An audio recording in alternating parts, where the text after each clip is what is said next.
The first thing I noticed was how nervous they looked. 5 years earlier, neither of them had ever looked nervous around me. Back then, they had been confident, certain, almost arrogant. Now they sat across from me in leather chairs inside, one of the most prestigious corporate offices in Atlanta, trying their best to appear professional. The irony was almost unbearable. Floor-to-ceiling windows stretched behind my desk, revealing a skyline that glittered beneath the morning sun. The office occupied the entire top floor of the building. Italian marble floors reflected the light. Original artwork decorated the walls. A crystal award sat on a shelf behind me beside dozens of other recognitions. Everything in the room represented years of sacrifice, years of discipline, years of refusing to quit, and sitting directly across from me were the two people who had once believed I would never amount to anything. Neither recognized me. Not yet. The man shifted uncomfortably in his chair. His expensive confidence was gone. His shoulders carried a heaviness I didn't remember. His suit was clean but worn. His eyes looked tired. Beside him sat his wife, the woman for whom he had destroyed our marriage, the woman he had chosen over me. She looked elegant, but beneath the makeup and carefully styled hair, I could see the stress, the uncertainty, the fear. Neither of them knew who I was. Not until I spoke. I slowly opened the first resume. The name stared back at me. Derek Johnson. For a brief moment, my chest tightened. Not because I still loved him. That feeling had died years ago. No, the pain came from remembering who I used to be. The woman who had believed love was enough. The woman who had sacrificed everything for someone who never intended to do the same for her. I opened the second resume. Bianca Carter. The memories hit harder. I closed the folder. "Let's begin," I said calmly. The sound of my own voice nearly transported me back 5 years. Back to the day everything fell apart. Back to the day I lost my marriage. Back to the day I lost my future. Or at least the future I thought I wanted. 5 years earlier, I was 32 years old. Married, hopeful, and completely blind. If you had met me then, you would have said I had a good life. Not a glamorous life, not a wealthy life, but a good one. I lived in a modest 3-bedroom house outside Atlanta with my husband, Derek. We had been married for 11 years. 11 years, long enough to believe you truly know someone, long enough to trust them completely, long enough to build your entire identity around the life you created together. At least that's what I thought. The truth was far more painful. I met Derek when I was 21. He was charming, ambitious, funny. The kind of man who could walk into a room and instantly become the center of attention. Back then, we were both struggling. Neither of us came from money. Neither of us had powerful connections. We were simply two young people trying to build something meaningful. When we got married, we had almost nothing. Our first apartment was tiny. The air conditioner barely worked. The kitchen was so small, only one person could stand inside at a time. The couch came from a thrift store. The dining table was a hand-me-down from my aunt. But we were happy. Or at least I believed we were. Every night we would sit on the balcony and talk about our future. The house we would eventually buy. The vacations we would take. The children we hoped to have someday. The businesses we wanted to start. The life we wanted to build. Derek always talked about success. He dreamed big.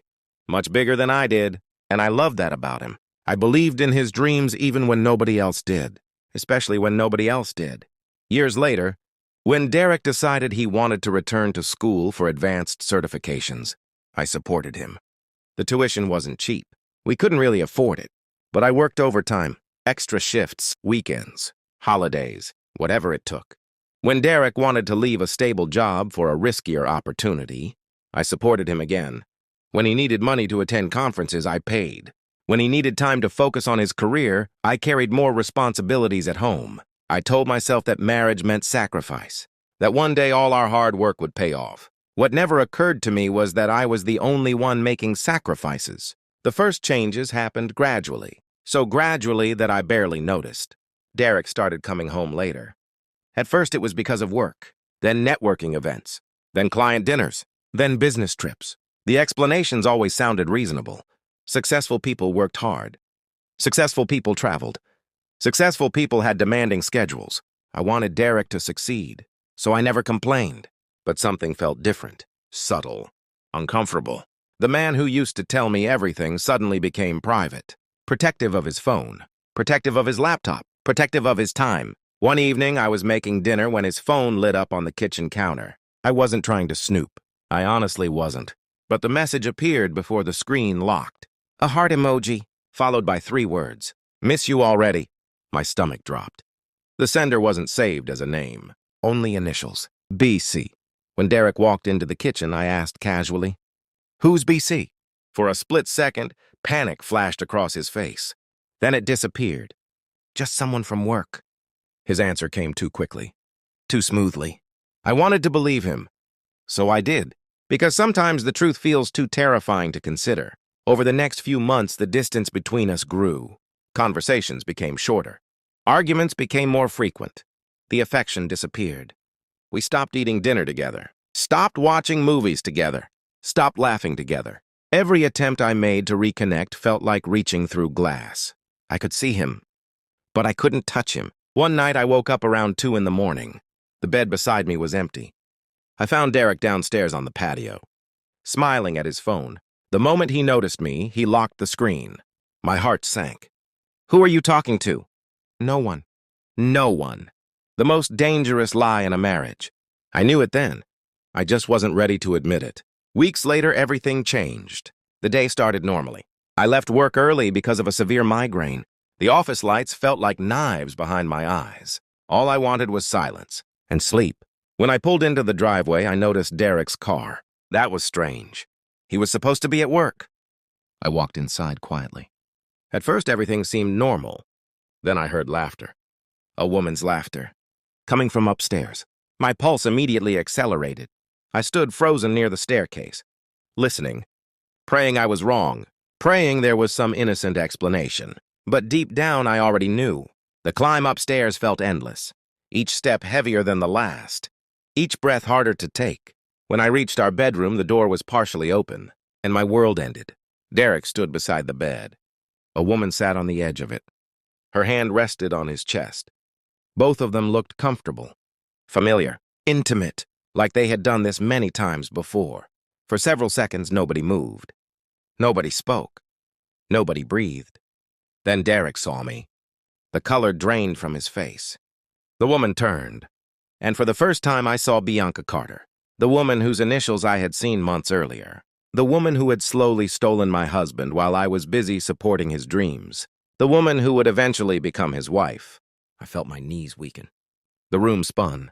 The betrayal was so overwhelming that it almost felt unreal, like I was watching someone else's life collapse. "Diamara." Derek's voice shook. I stared at him, then at her, then back at him. "How long?" Neither answered. The silence told me everything. "How long?" I repeated. Bianca looked away. Derek lowered his head. "Almost a year." A year. 12 months. 365 days of lies. 365 days of deception. 365 days of coming home and pretending everything was normal. Something inside me shattered. Not my heart, my trust. Because once trust breaks, nothing is ever the same again. And what Derek said next destroyed whatever remained. He looked directly into my eyes and said the words I will never forget. "I love her." 3 words. 3 words that erased 11 years of marriage. 3 words that turned my entire future into dust. I stood there unable to speak, unable to think, unable to understand how the man I had sacrificed everything for could look at me with so little remorse. Then Derek delivered the final blow. His expression hardened, and he quietly said, "Amara, I want a divorce. I want a divorce." The words echoed through my head long after Derek spoke them. For a moment, I genuinely thought I had misunderstood. 11 years. 11 years together. And that was how it ended. Not with regret. Not with tears. Not with an apology. Just a simple statement. Like he was canceling a subscription. Like our marriage meant nothing. Bianca quietly grabbed her purse and left the room. I still remember the look she gave me as she walked past. There was no guilt in her eyes. No shame. Only relief, as if she had finally won. The front door closed downstairs, leaving Derek and me alone. For several seconds, neither of us spoke. I stared at the man I had loved for over a decade, the man I had sacrificed for, the man I had trusted completely, and suddenly I realized I didn't know him anymore. How could you do this? My voice barely sounded human. Derek rubbed his forehead. It's not that simple. I laughed bitterly. Actually, it is. He looked away. I didn't plan for this to happen. Did you plan it for a year? His jaw tightened. Neither of us said anything. Because there was no answer that could make the situation better, no explanation that could undo the damage, no excuse that could erase betrayal. Eventually, Derek sat down on the edge of the bed. His shoulders slumped. For the first time all day, he looked tired. Not sorry, just tired. I haven't been happy for a long time. The statement hit me like a slap. Then why didn't you tell me? He remained silent. Why didn't you leave before cheating? Still nothing. The truth was obvious. Because leaving would have required honesty. Cheating was easier. That night I barely slept. The next morning, Derek packed a suitcase and left. Just like that. 11 years reduced to a few boxes and a suitcase. The house felt different the moment he walked out. Bigger, colder, emptier. I stood in the living room staring at the closed front door, waiting for him to come back, waiting for him to realize he was making a mistake, waiting for him to remember everything we had built. But he never did.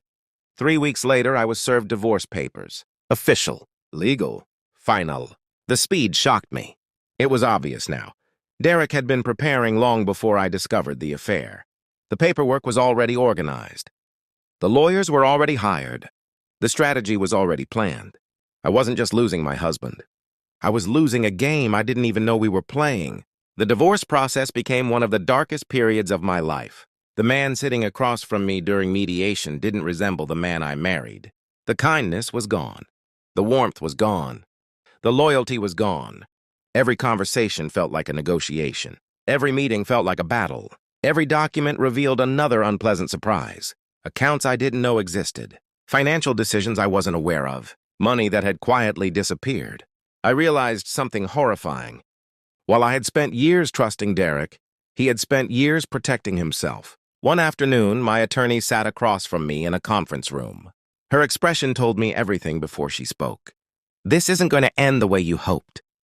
I felt my stomach sink. What does that mean? She slid several documents across the table.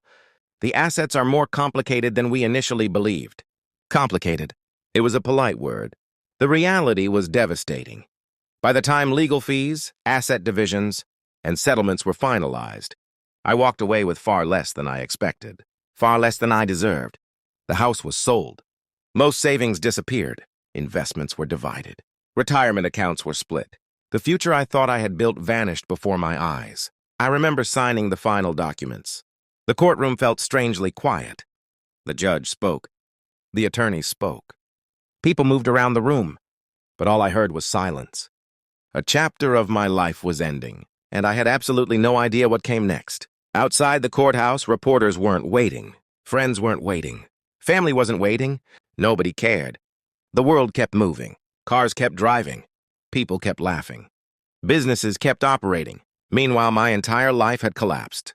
A month later, I moved into a tiny apartment. Tiny wasn't even the right word.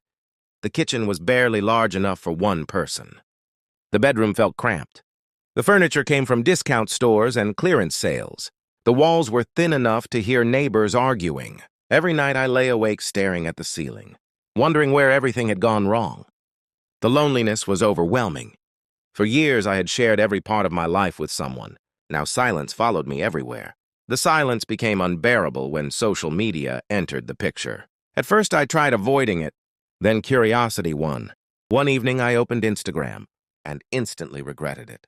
There they were, Derek and Bianca, smiling, laughing, traveling, living what appeared to be a perfect life. Luxury vacations, beach resorts, designer clothes, expensive restaurants. Everything looked effortless. Everything looked happy. Every photo felt like another knife twisting deeper into an already open wound. One image hurt more than the others. Their wedding photo. Bianca stood beside Derek wearing a stunning white dress. Both of them smiled at the camera. Thousands of people liked the picture. Hundreds left congratulatory comments. Nobody knew how they got there. Nobody knew who paid the price. That night I cried harder than I had since the divorce. Not because I wanted Derek back, but because I couldn't understand how someone could destroy another person's life and still sleep peacefully at night. Weeks became months.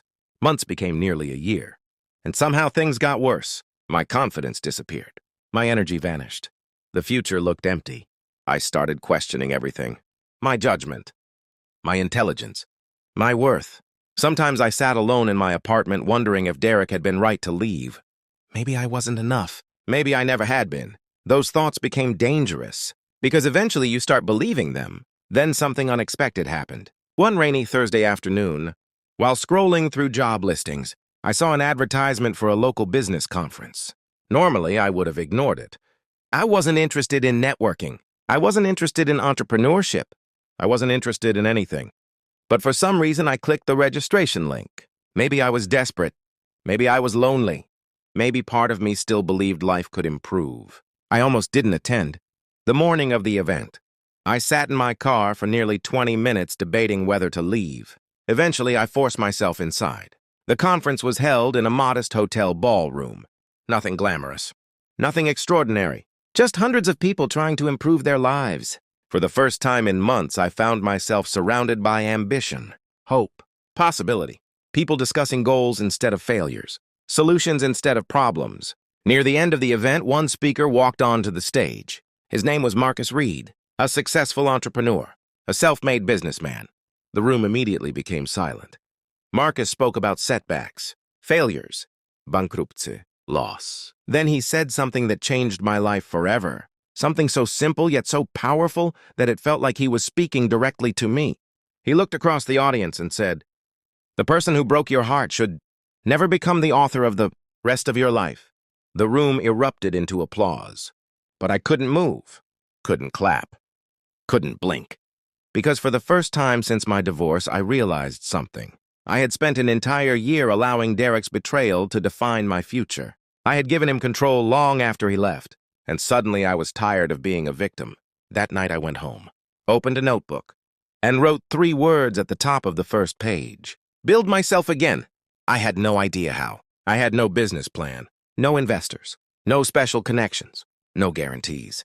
But for the first time in a very long time, I had hope, and hope would change everything. The notebook sat on my kitchen table for nearly a week before I wrote anything else in it. At the top of the first page were 3 words. Build myself again. Simple words. Powerful words. Terrifying words. Because writing them was easy. Living them was something entirely different. The morning after the conference, my life looked exactly the same. The apartment was still tiny. My bank account was still struggling. The loneliness was still there. The memories still hurt. Nothing had magically changed. Except me. For the first time since the divorce, I stopped asking why Derek had betrayed me. Instead, I started asking a different question. Who do I want to become now? That question changed everything. Every morning before work, I woke up an hour earlier. Instead of scrolling through social media and torturing myself with photos of Derek and Bianca's perfect life, I started reading. Business books, leadership books, financial education books, entrepreneurship books, anything that could help me grow. At first, it felt awkward, like learning a new language. Some mornings I barely understood what I was reading, but I kept going. 1 page became 10, 10 became 50, 50 became hundreds. The woman who once spent evenings crying on the couch started spending evenings studying, learning, improving, preparing. Months passed. Then a year. The changes weren't dramatic. Not at first. No overnight success. No miracle opportunities. No billionaire investor knocking on my door. Just consistent effort. Day after day. Week after week. Month after month. While most people slept, I worked. While most people complained, I learned. While most people quit, I continued. The hardest part wasn't building a business. The hardest part was rebuilding my confidence. Because betrayal leaves scars. For a long time, I doubted every decision, every idea, every opportunity. I constantly questioned myself. Then I remembered something Marcus Reed had said during the conference. Confidence isn't built by winning. It's built by keeping promises to yourself. So I started making small promises. Wake up early. Read for 30 minutes. Save money. Learn something new. Finish what I start. Small promises. And every time I kept one, I trusted myself a little more. Slowly, my confidence returned. One evening, I was helping a local business solve a logistics problem. It wasn't glamorous. It wasn't exciting. But while working on the project, I noticed something. Many small companies struggled with operational efficiency, inventory problems, delivery delays, communication failures. The same issues appeared everywhere, and most business owners didn't know how to fix them. An idea formed. At first it seemed ridiculous. Who was I to start a company? Who would trust me? Who would invest in me? The old version of Amara would have talked herself out of it. The new version decided to try. 3 months later, I launched my consulting company. The company consisted of exactly one employee, me. My office was a corner of my apartment. My desk was a folding table. My budget was almost non-existent.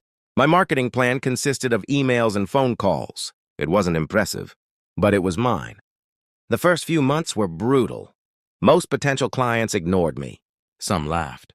Others never returned my calls. I heard the word no so often that it stopped hurting. Every rejection became another lesson. Every setback became another opportunity to improve. Then something unexpected happened. A small manufacturing company agreed to hire me. The contract wasn't large, but it was enough. Enough to prove that someone believed in my abilities. I worked harder on that project than anything I'd ever done. The client loved the results. Then they referred another client. And another, and another. For the first time, momentum appeared. Slowly, steadily, real. One client became 5. 5 became 12. 12 became 20. The business started generating actual profit. Not a fortune, but enough to grow. Enough to dream again. 3 years after my divorce, I hired my first employee. I remember staring at the employment contract before signing it. The significance nearly overwhelmed me. Someone else's future was now connected to mine. Someone trusted me enough to join my company. That realization felt incredible. The company continued growing. The apartment office became a small office suite. The small office suite became a larger office. Then another. Then another. Every year brought new challenges, new opportunities, new victories. Most importantly, every year brought a stronger version of me. The transformation wasn't just financial. It was emotional. The woman who had once cried herself to sleep, wondering if she was enough, no longer existed. The woman who measured her worth through someone else's approval no longer existed. The woman who believed her future depended on a man no longer existed. I had become someone entirely different, someone stronger, someone wiser, someone free. Meanwhile, life wasn't treating Derek and Bianca as kindly as social media suggested. I didn't actively follow them. In fact, I stopped checking their profiles years earlier. But occasionally, information reached me through mutual acquaintances. At first, everything seemed perfect. Luxury vacations, new cars, big house, expensive lifestyle. Then things started changing. Economic downturns, corporate restructuring, job instability, bad investments, financial pressure. The lifestyle that once appeared effortless became increasingly difficult to maintain. Eventually, Derek lost a major position, then another. Bianca experienced similar setbacks. The couple who once seemed unstoppable suddenly found themselves struggling. Ironically, their problems began around the same time my success accelerated. By year 4, my company expanded into multiple states. By year 5, we had hundreds of employees, major contracts, national recognition, industry awards, revenue figures I once thought were impossible. Then came the moment that changed everything. A moment I never expected. A moment that felt almost unreal. It happened on a Monday morning. I arrived at headquarters shortly after 7. The building itself represented a dream I once believed impossible. Glass, steel, innovation, success. Everything I had worked toward. As I entered my office, Sophia Bennett was already waiting. Sophia had become one of the most trusted people in the company. Brilliant, professional, reliable. She placed a stack of documents on my desk. Applications for executive review? I nodded. Nothing unusual. Part of my role involved reviewing leadership candidates.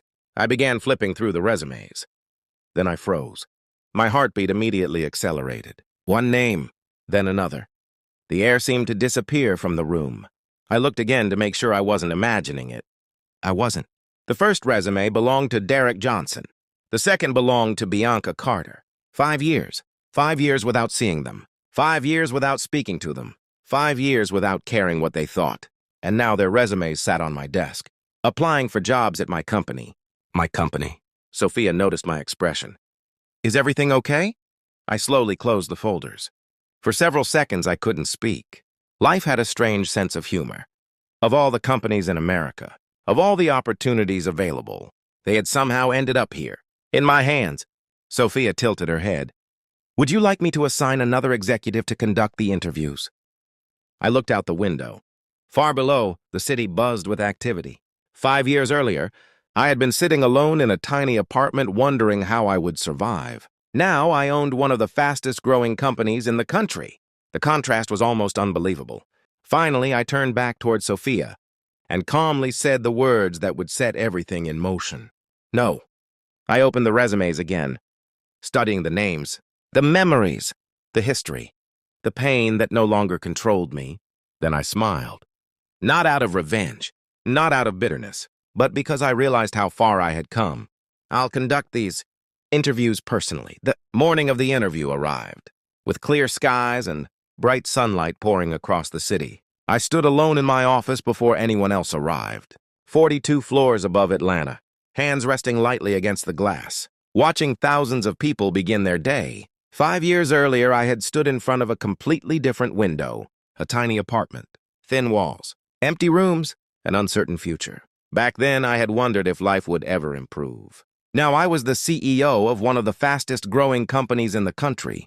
Life had improved, more than I ever imagined. And yet this morning wasn't about success. It wasn't about money. It wasn't about revenge. It was about closure. A soft knock interrupted my thoughts. Sophia entered carrying a tablet.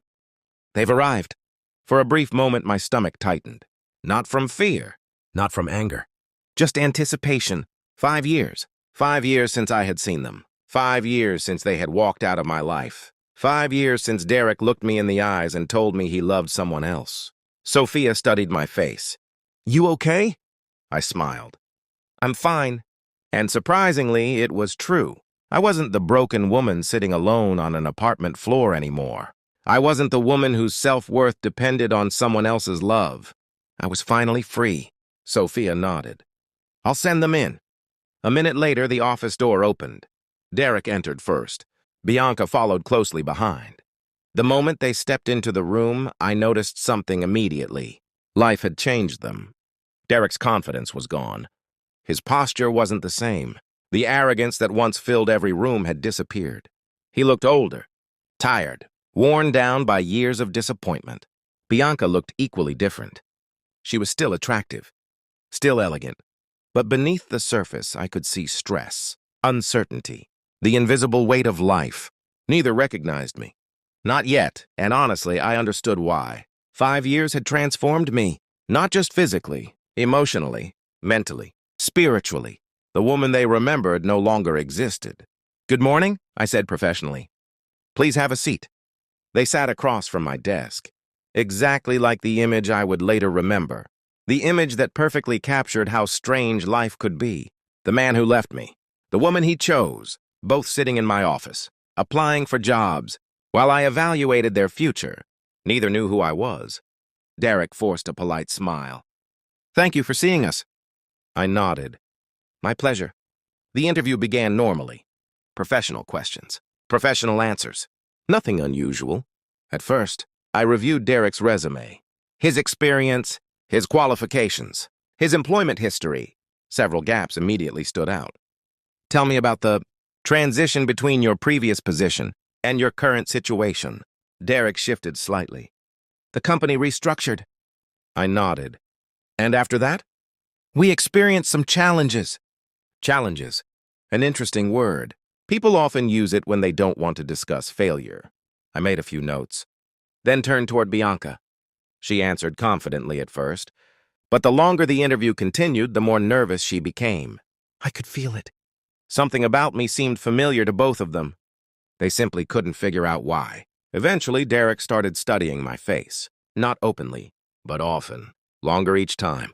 His eyes lingered, searching, trying to solve a puzzle. I continued asking questions, maintaining complete professionalism, never revealing anything, never rushing the moment. Then it happened. A tiny shift, a tiny expression, a tiny realization. Derek suddenly froze. For several seconds, he simply stared. The color slowly drained from his face. His eyes widened. The confusion transformed into disbelief. I knew the exact moment recognition hit him, because I watched it happen. The room became silent. Bianca noticed immediately. She turned toward him. "Derek?" He wasn't listening. His attention remained fixed on me. His breathing changed. His expression changed. Everything changed. Then he whispered one word. "Amara?" The sound of my name filled the office. Bianca looked at me, then back at Derek, then back at me again. Her face immediately turned pale. The realization struck her seconds later. The confident expression vanished. Shock replaced it. Neither spoke. Neither moved. The silence stretched endlessly. 5 years of history sat between us. 5 years of pain, growth, mistakes, lessons. Finally, Derek found his voice. "Oh my God." I remained calm, professional, composed. The same way I had been throughout the interview. Bianca looked as though she had seen a ghost. I didn't... She couldn't finish the sentence. Because there was nothing to say. How do you explain this moment? How do you explain sitting across from the woman whose life you helped destroy only to discover she became everything you never imagined? You don't. You simply sit there and accept reality. Derek swallowed hard. His voice trembled. "You're the CEO?" I nodded. "Yes." More silence. I could practically see the memories flooding through his mind. The apartment. The divorce. The courtroom. The years. The choices. Everything leading to this exact moment. For the first time since entering the office, Derek looked genuinely ashamed. Not embarrassed. Ashamed. There is a difference. Embarrassment is about how others see you. Shame is about how you see yourself. I don't know what to say. His voice sounded smaller than I remembered. I closed the resume folder. "You don't have to say anything." But he did. Because some truths eventually demand to be spoken. Derek looked down, then back at me, and finally said the words I never expected to hear. "I made the biggest mistake of my life." The room became quiet again. Years earlier, I would have dreamed about hearing those words, prayed for them, needed them. Now they felt strangely irrelevant, because healing had already happened. Success had already happened. Growth had already happened. His validation wasn't necessary anymore. Bianca stared at her hands. Tears formed in her eyes. "I'm sorry." Her voice barely rose above a whisper. I believed her. Not because she suddenly became a different person, but because life had humbled her. The same way life eventually humbles everyone. For a moment, nobody spoke. The city continued moving outside the windows. Cars, people, buildings, life. Then Derek looked at me again. "How did you do it?" The question wasn't about business. It wasn't about money.